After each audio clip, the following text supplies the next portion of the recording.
السلام علیکم ورحمۃ اللہ وبرکاتہ۔ اعوذ باللہ من الشیطان الرجیم، بسم اللہ الرحمن الرحیم۔ کیف تکفرون باللہ وکنتم امواتا فاحیاکم ثم یمیتکم ثم یحییکم ثم الیہ ترجعون۔ هو الذی خلق لکم ما فی الارض جمیعا ثم استوى الی السماء فسواہن سبع سماوات وهو بکل شیء علیم۔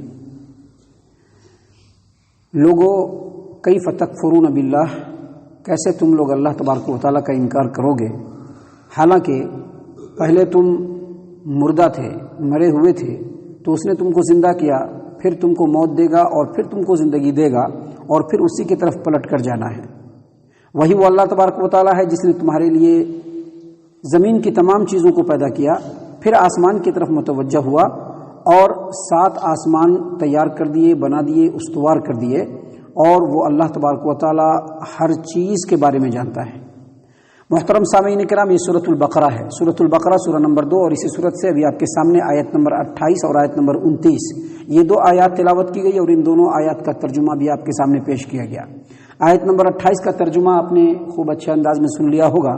اللہ تبارک و تعالی نے لوگوں کو مخاطب کرتے ہوئے کہا کہ اے لوگو، تم اللہ کا انکار کیسے کرو گے جبکہ اسی اللہ تبارک و تعالیٰ نے، جبکہ تم مردہ تھے، موت کی حالت میں تھے، تو تم کو زندگی دیا، اور پھر وہ تم کو موت دے گا اور پھر وہ زندگی بخشے گا۔ تو دیکھیے اس آیت کریمہ میں اللہ تبارک و تعالیٰ نے 2 موت اور 2 زندگیوں کا تذکرہ کیا ہے۔ اللہ تبارک و تعالیٰ نے قرآن کریم کے اندر دوسری جگہ پہ سورۃ المومن سورہ نمبر 40 آیت نمبر 11 میں بھی یہی بات بیان فرمائی۔ اللہ تبارک و تعالیٰ نے فرمایا امتنا سنتین و احییتنا سنتین، 2 دفعہ موت دے گا اور 2 دفعہ زندگی دے گا۔ تو یہ 2 موت اور 2 زندگیوں کا جو تذکرہ ہے، دراصل انسان کے اوپر وارد ہونے والے 2 موت ہیں اور 2 حیات ہیں۔ پہلا موت کون سا ہے؟ اس کو سمجھنے سے پہلے آپ یہ سمجھ لیجئے کہ روح اور جسم جب ایک دوسرے سے مل جاتے ہیں تو اس کو زندگی کہا جاتا ہے۔ روح اور جسم جب ایک دوسرے سے علیحدہ ہو جاتے ہیں، الگ ہو جاتے ہیں، جدا ہو جاتے ہیں، تو اسی کو موت کہا جاتا ہے۔ جب روح اور جسم ملے رہیں گے آدمی کو زندگی ہے، جب دونوں میں علیحدگی ہو جائے گی آدمی موت سے دوچار ہو جاتا ہے۔ تو اللہ تبارک و تعالیٰ نے یہاں پر فرمایا کیف تکفرون باللہ وکنتم امواتا، تم اللہ تبارک و تعالیٰ کا انکار کیسے کرو گے جبکہ تم مردہ تھے، یعنی پہلے موت کی حالت میں تھا انسان۔ کب تھا؟ عالم ارواح میں تمام روحوں کو پیدا کر دیا گیا تھا، لیکن جسم اپنے اپنے وقت پہ عطا ہوا ہے، اور بہت ساری روحوں کو ابھی تک جسم نہیں ملی ہے جو بعد میں ملنے والی ہے۔ تو یہ سارے کے سارے پہلے موت کی حالت میں تھے عالم ارواح میں، اسی عالم ارواح میں جس میں اللہ تبارک و تعالیٰ نے اپنے بندوں کی روحوں سے وعدہ لے رکھا ہے۔ تو وہ جو عالم ارواح جو ہے وہ پہلی موت ہے، اور اس کے بعد انسان جب ماں کے پیٹ سے گزرتے ہوئے دنیا کے اندر آتا ہے، اللہ تبارک و تعالیٰ دنیا میں اس کو پیدا کرتا ہے، تو پیدائش سے لے کر کے موت تک جو ہوتی ہے وہ زندگی ہوتی ہے۔ یہ دوسری زندگی، پہلی زندگی اور موت کے بعد یہ دوسری حالت ہے، یہ جس میں انسان کو اختیار ہے کہ انسان اچھا یا برا جو عمل چاہے کر لے، اور پھر جب زندگی کمپلیٹ ہو جاتی ہے تو دوبارہ موت دی جاتی ہے، جو قبر کے اندر حشر میں اٹھائے جانے تک یہ موت کی حالت ہے، اور پھر حشر میں اٹھایا جائے گا تو وہاں سے لامتناہی زندگی جو کبھی ختم نہیں ہونے والی ہوگی، وہ زندگی انسان کو اللہ تبارک و تعالیٰ عطا فرمائے گا۔ محترم سامعین کرام، اسی بات کو اللہ تبارک و تعالیٰ نے یہاں پر بیان فرمایا ہے کہ تم اللہ کا انکار کیسے کرو گے حالانکہ تم مردہ تھے، تو اس نے تم کو زندگی دی، پھر وہ تم کو مارے گا، پھر وہ تم کو زندگی دے گا۔ یاد رکھیے یہاں پر ایک بات ضرور یاد رکھیے کہ اس آیت کریمہ میں جو 2 موت کا تذکرہ کیا گیا ہے، یعنی عالم ارواح میں، اور دوسری موت کب ہوگی؟ جب یہاں انسان دنیا کی زندگی کو گزار کر کے موت سے دوچار ہوگا تو یہ دوسری موت ہوگی۔ تو ان دونوں موتوں میں زندگی کی کچھ نہ کچھ رمق رہتی ہے، یہ بات یاد رکھیے۔ عالم ارواح میں بھی آدمی موت سے دوچار تھا لیکن زندگی کی رمق تھی، اور اسی لیے اللہ تبارک و تعالیٰ نے اکٹھا کر کے تمام روحوں سے پوچھا کہ اے میرے بندو، کیا میں تمہارا رب نہیں ہوں؟ تو سبوں نے بیک زبان ہو کر کے کہا تھا کہ میں تمہارا، اللہ تو ہمارا رب ہے۔ اسی طرح سے جب جو دوسری موت آئے گی، یعنی دنیا کی زندگی گزار کر کے انسان قبر کے اندر جائے گا، جو برزخی زندگی ہوگی اس میں بھی زندگی کی رمق رہے گی تھوڑی بہت، لیکن اکثر جو حالات اور کیفیت ہوں گی وہ موت کی ہوگی، اسی لیے موت سے تعبیر کیا گیا ہے۔ اور اس بات کو اللہ تبارک و تعالیٰ نے خواب سے بھی سمجھایا ہے کہ انسان جب دنیا میں سوتا ہے تو گویا کہ وہ بھی موت سے ہی دوچار ہوتا ہے، لیکن اس کے باوجود جب وہ خواب دیکھتا ہے تو چلتا پھرتا ہے، اس چیز کو محسوس کرتا ہے اپنے جسم کے اندر، کھاتا پیتا ہے خواب کے اندر، اس چیز کو بھی انسان محسوس کرتا ہے، یہاں تک کہ اگر کوئی اچھی چیز دیکھتا ہے تو خوش ہوتا ہے۔ تو آپ نے کبھی دیکھا ہوگا کہ آپ کے بازو میں اگر کوئی سویا ہوا ہے تو وہ مسکراتا ہے، اس کے اندر مسکراہٹ آتی، کیوں؟ کیونکہ وہ خواب کے اندر مسکرا رہا ہوتا ہے یا کوئی اچھی چیز دیکھ رہا ہوتا ہے، اس کا اثر اس کے جسم پر آتا ہے جس کی وجہ سے وہ مسکراتا ہے۔ اور کبھی کبھی دیکھیں گے کہ کوئی ابھی ڈر جاتا ہے ایک دم، یا رونے لگتا ہے یا بڑبڑانے لگتا ہے، تو گویا وہ اس طرح کی چیزوں کو خواب میں دیکھتا ہے اور محسوس کرتا ہے، تو وہ یا تو روتا ہے یا ڈرتا ہے یا بڑبڑاتا ہے۔ تو اس سے یہ پتہ چلتا ہے کہ جو دو موتیں اللہ تبارک و تعالیٰ نے دی ہیں انسان کو، اس میں بھی زندگی کی رمق رہتی ہے۔ اور یہاں پر ایک بات اور یاد رکھیے، ہم لوگ جو رات میں سوتے ہیں نا، یہ بھی موت ہی ہے، اگرچہ کمپلیٹ موت نہیں ہے، اور اگرچہ قرآن کریم میں بھی اور اللہ کے رسول کے صلی اللہ علیہ وسلم کے فرمان میں بھی اس کو موت سے تعبیر کیا گیا ہے، بلکہ نیند کو موت کی بہن کہا گیا ہے۔ تو یہ جو موت ہے، اس کو اللہ تبارک و تعالیٰ نے زندگی سے پہلے پیدا کیا ہے۔ پہلے اللہ نے موت کو پیدا کیا، بعد میں اللہ نے زندگی کو پیدا کیا ہے۔ ایسا نہیں کہ پہلے زندگی کو پیدا کیا پھر بعد میں موت کو پیدا کیا، ایسا نہیں، پہلے موت کو پیدا کیا ہے اور بعد میں اللہ تبارک و تعالیٰ نے زندگی کو پیدا کیا ہے۔ آپ دیکھیے اس آیت کریمہ میں اللہ تبارک و تعالیٰ نے کیا فرمایا، کیف تکفرون باللہ وکنتم امواتا فاحیاکم، تم موت کی حالت میں تھے تو اللہ نے تم کو زندہ کیا، یعنی پہلے موت تھی، موت کو پیدا کیا۔ اللہ تعالیٰ نے قرآن کریم سورۃ الملک آیت نمبر 2 میں اللہ تبارک و تعالیٰ نے فرمایا الذی خلق الموت والحیات، وہی وہ اللہ تبارک و تعالیٰ ہے جس نے پہلے موت کو پیدا کیا پھر حیات کو پیدا کیا، پہلے موت کو پیدا کیا پھر زندگی کو پیدا کیا۔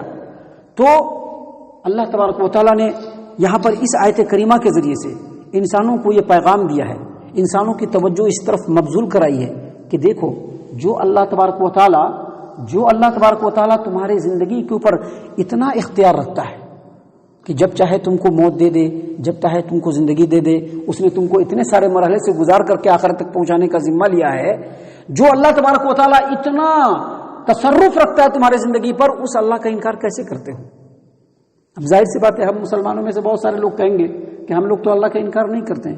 تو یاد رکھیے انکار دو طرح سے ہوتا ہے، ایک انکار ہوتا ہے کہ انسان زبان سے انکار کر دے، اور ایک انکار ہوتا ہے کہ انسان اپنے عمل سے، اپنے ایکٹیویٹی سے ڈینائی کرے، یعنی زبان سے تو انکار نہیں کرتا ہے لیکن اپنے ایکٹیویٹی سے انکار کرتا ہے اللہ تبارک و تعالیٰ کا۔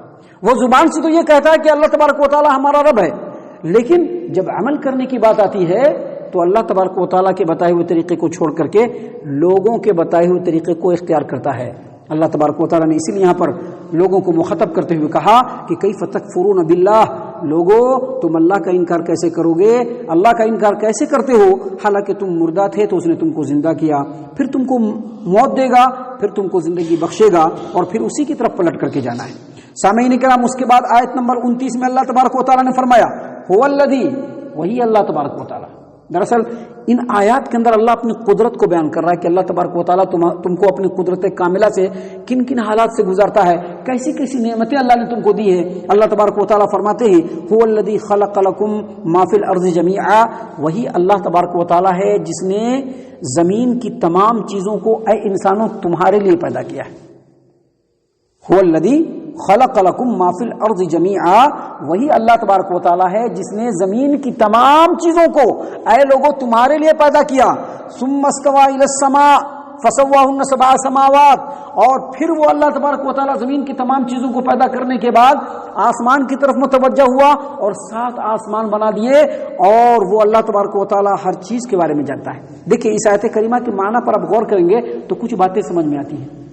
پہلی بات کیا سمجھ میں آتی ہے کہ اللہ تبارک و تعالیٰ نے زمین کی تمام چیزوں کو کس کے لیے پیدا کیا؟ انسانوں کے لیے۔ اس کا مطلب یہ ہے کہ انسان اشرف المخلوقات ہے، انسان تمام مخلوقات سے افضل ہے، کیونکہ زمین کی تمام چیزوں کو اللہ نے انسانوں کے لیے پیدا کیا ہے، دوسروں کے لیے پیدا نہیں کیا ہے، اسی لیے انسان اشرف المخلوقات ہوا۔ اسی آیت کریمہ کے اسی معنی پر آپ غور کریں گے تو ایک بات اور پتہ چلتی ہے۔ کیا پتہ چلتی ہے؟